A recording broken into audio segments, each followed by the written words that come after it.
Halo teman-teman dakwah Islam, cinta Islam. Dalam kesempatan kali ini, kita akan membahas tentang hukum memakan telur balut menurut pandangan Islam. Berikut adalah rincian hukumnya menurut pandangan fikih.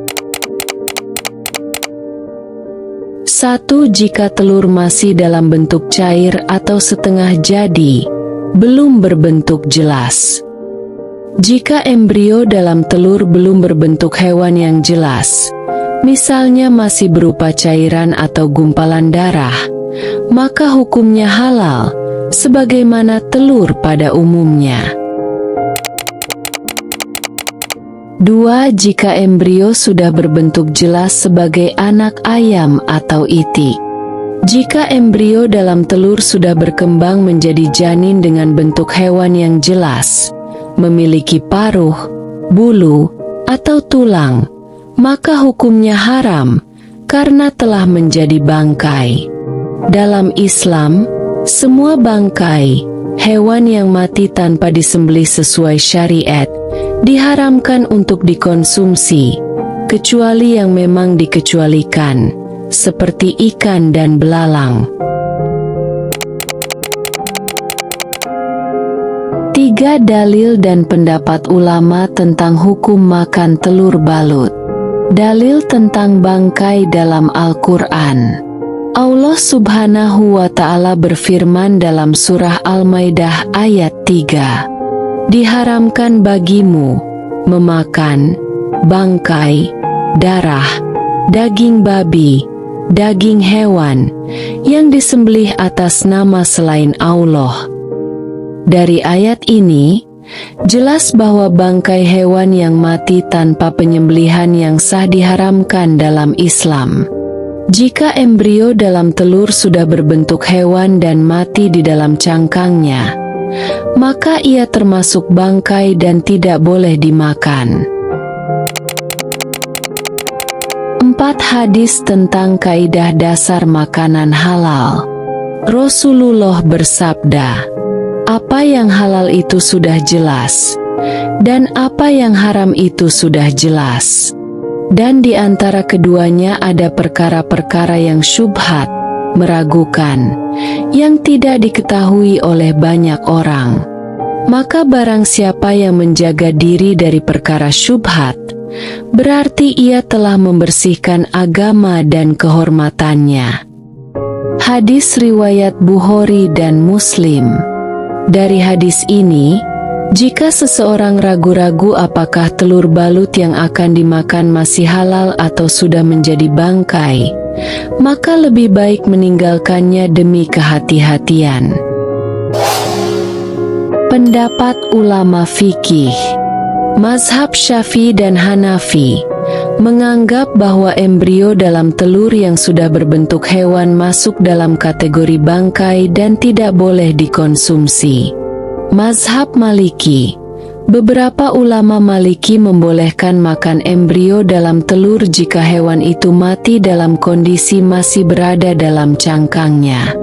Mazhab Hambali cenderung lebih ketat dan menganggap bahwa janin yang sudah terbentuk sebagai hewan tidak boleh dikonsumsi.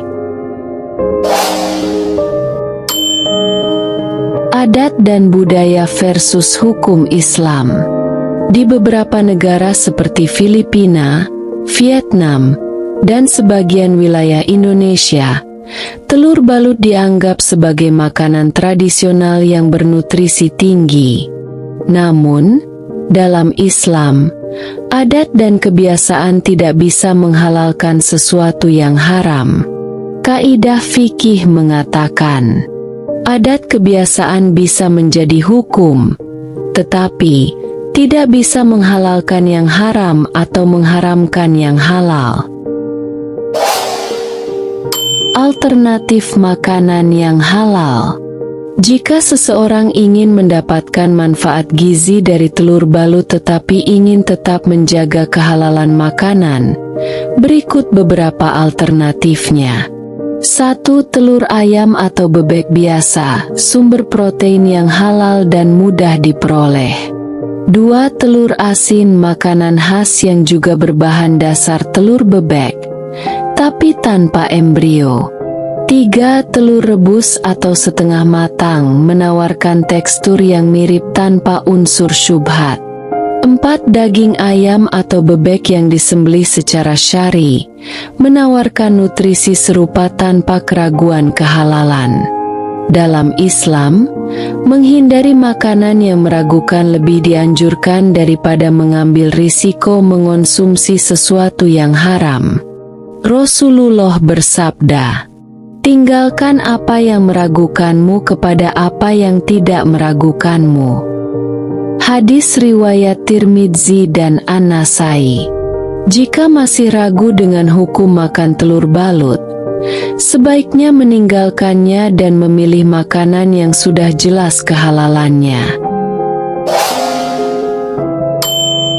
Dampak mengonsumsi makanan syubhat atau haram.